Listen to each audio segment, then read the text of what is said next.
उनकी वाहिद ख्वाहिश मेरी शादी है जुल्फी, और दूसरी बात ये कि वो मुझे अपने आप से अलग करना नहीं चाहते। सैमा शायद ठीक ही कह रही है। एक बार इन जिम्मेदारियों में फंस गया तो बरसों तक इनमें ही उलझा रहूंगा। जो बोझ नीली बच्चियों ने अपने ख्वाहिश से अपने सर लिया है, हमें उसे मेरे ऊपर लादने पर फंसे थे। हमारा घर तो जिम्मेदारियों की दलदल है। जो एक बार फंस गया इस दलदल से बाहर निकलना नामुमकिन हो जाएगा। सैमा से शादी कर लेता हूँ तो जिंदगी बहुत आसान और पुरसकून हो जाएगी। थोड़ा बहुत एस्टेब्लिश होकर इन लोगों को भी सपोर्ट कर सकूंगा।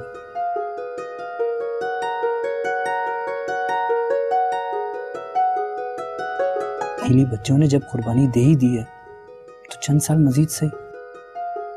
मेरे हाथ से ये चांस मिस हो गया तो मैं भी वकार भाई बनकर रह जाऊंगा। मैंने वकार भाई नहीं बनना, नहीं बनना।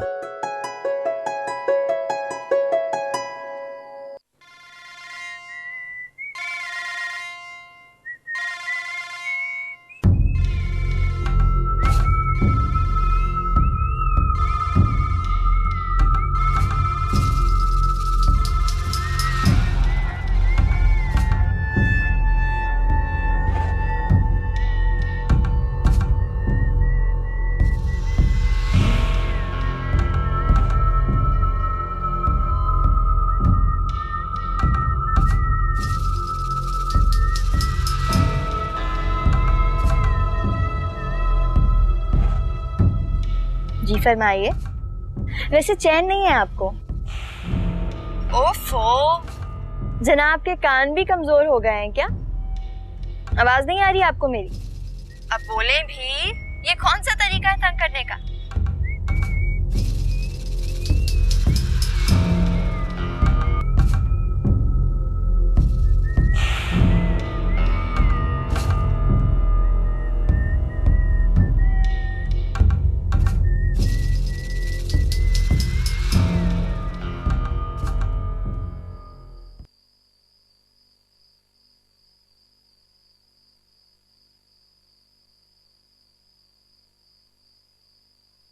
अम्मी जी, क्या बात है? वो एक जरूरी बात करनी थी आपसे। हाँ कहो। वो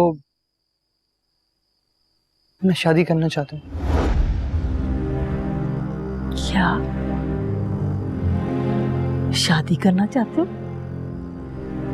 सिर्फ शादी करना चाहता ही नहीं, बल्कि मैं शादी कर रहा हूँ।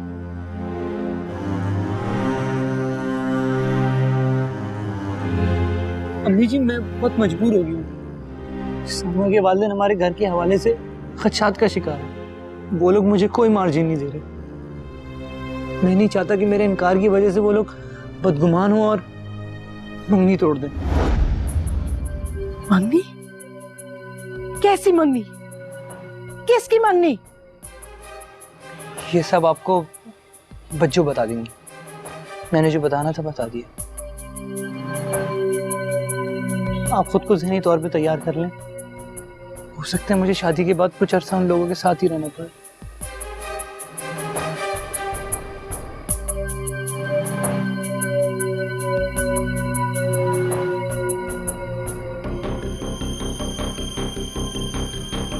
ये क्या कह रहा था जुल्फी?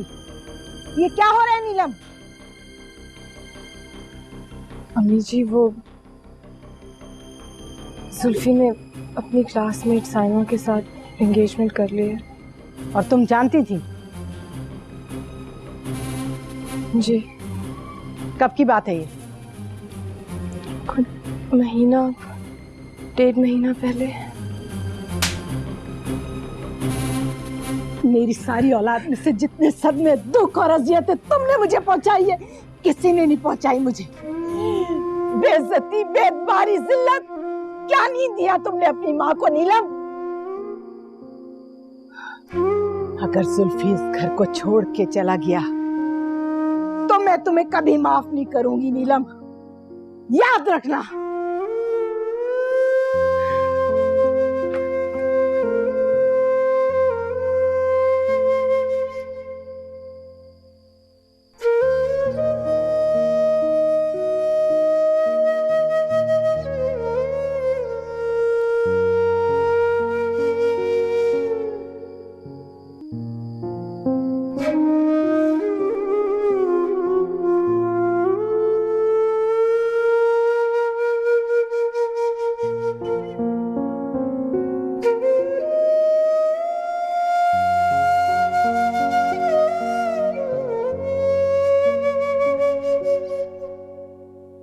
बच्चों, मैं जानता हूँ मैंने आपके साथ अच्छा नहीं किया,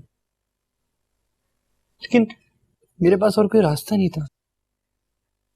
तो अम्मी जी को बहुत अच्छी तरह जानती है, उनके मिजाज से बहुत अच्छी तरह वाकिफ है। अगर उन्हें समझाने की कोशिश करता तो वो किसी तौर आमादा नहीं होती। इसीलिए मैंने उन्हें समझाने की बजाय अपना फैसला सुना दिया।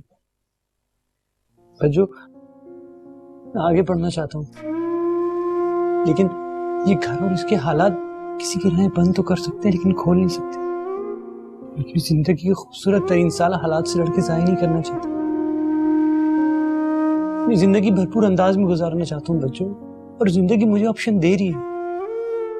आप बहुत अजीम हैं बच्चों, बहुत हौसला में, और ऐसे लोगों में दूसरों की खातिर दुख उठाने का हौसला होता है। बस यही सोचकर मैं अपने हिस्से की जिम्मेदारियां फिलहाल आपको सौंप रहा हूं। शायद इस वक्त आपको मेरा यह फैसला खुदगर्जी लगे, लेकिन आने वाले वक्तों में मेरा यही फैसला आप सबके लिए फायदेमंद साबित हो।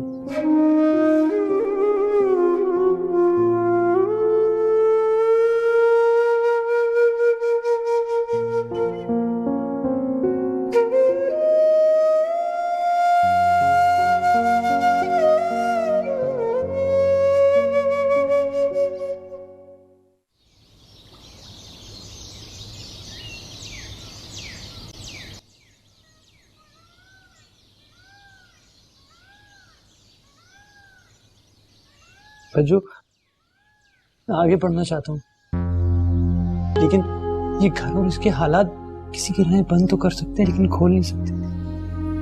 क्योंकि जिंदगी के खूबसूरत तरीन साल हालात से लड़के जाया नहीं करना चाहता। आप बहुत अजीम हैं बच्चों, बहुत हौसला में, और ऐसे लोगों में दूसरों की खातिर दुख उठाने का हौसला होता है।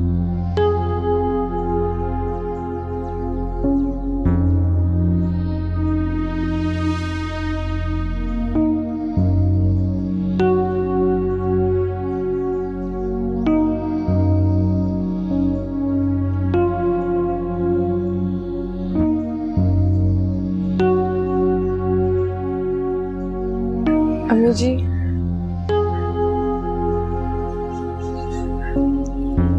मैं ऑफिस जा रही हूँ। खुदा हाफिज।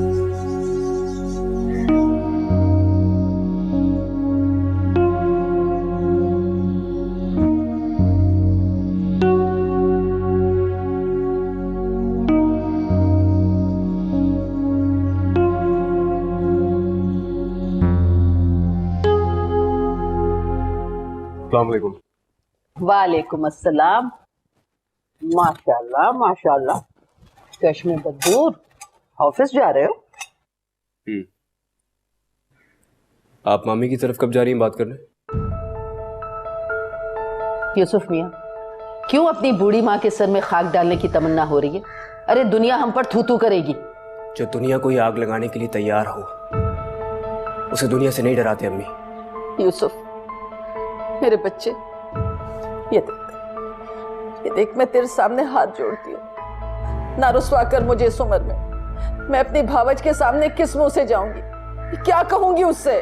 उनसे कहें कि उनकी एक नहीं बल्कि दो बेटियों की खुशियों का मामला है, और लोग तो अपनी औलाद के लिए सब कुछ कर गुजरते हैं। उनको समझाएं दुनिया की नहीं बल्कि अपने घर की फिक्र करें। वो जब वो नीलम की शादी उस गुंडे बदमाश राजा से कर सकती है, तो मुझ में ऐसी कौन सी कमी है? पहले एक बेटी को उजाड़े, फिर दूसरी को वहीं बसाए। अरे यूसुफ मियाँ, कहीं देखा है, कहीं सुनी है ऐसी अनहोनी?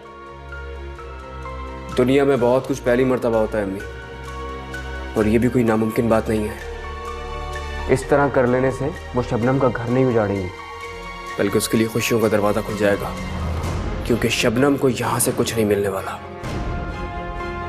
चलता हूं।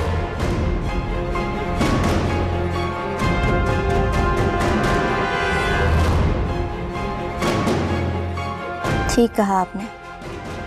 जो दुनिया को आग लगाना चाहता हो, फिर उसे किसी भी बात की परवाह नहीं रहती। याद रखिएगा यूसुफ, मैं कोई खिलौना नहीं थी, ना शतरंज का कोई मोहरा थी।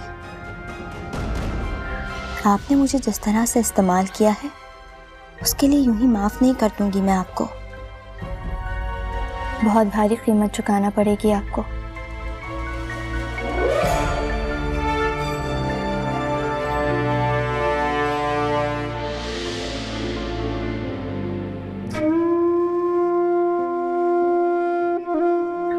आप इतना सीरियस क्यों ले रही हैं बच्चों? फिर से कर लेंगे मम्मी, घर वाले भी शरीक हो जाएंगे। अम्मी जी को पता चल गया तो? कौन बताएगा उन्हें? मेरा तो फिलहाल ऐसा कोई इरादा नहीं है। मेरी सारी औलाद में से जितने सदमे, दुख और अजियतें तुमने मुझे पहुंचाई है, किसी ने नहीं पहुंचाई मुझे। बेइज्जती, बेदबारी, जिल्लत क्या नहीं दिया तुमने अपनी माँ को नीलम?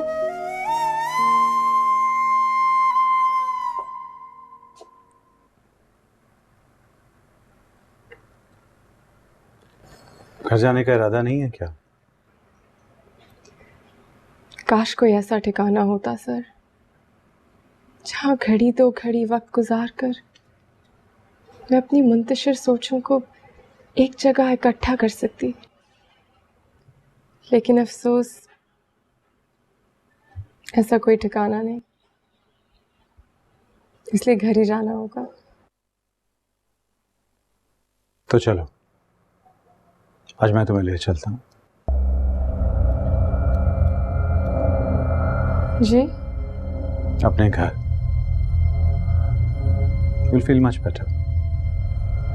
अरे नहीं सर, मैं तो ख्याल की अजियत से घबराकर ऐसी बेतुकी सी बात कर बैठी। मेरा मकसद आपको यूं परेशान करना नहीं था। और अगर मैं तुमसे ये कहूँ कि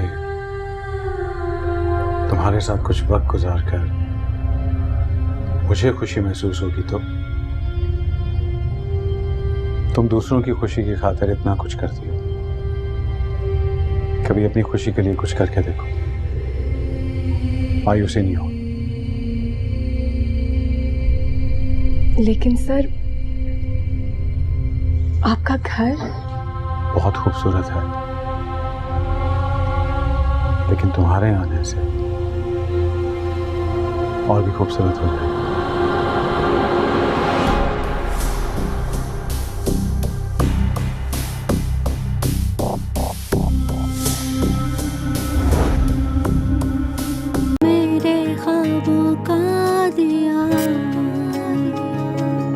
मेरे ख्वाबों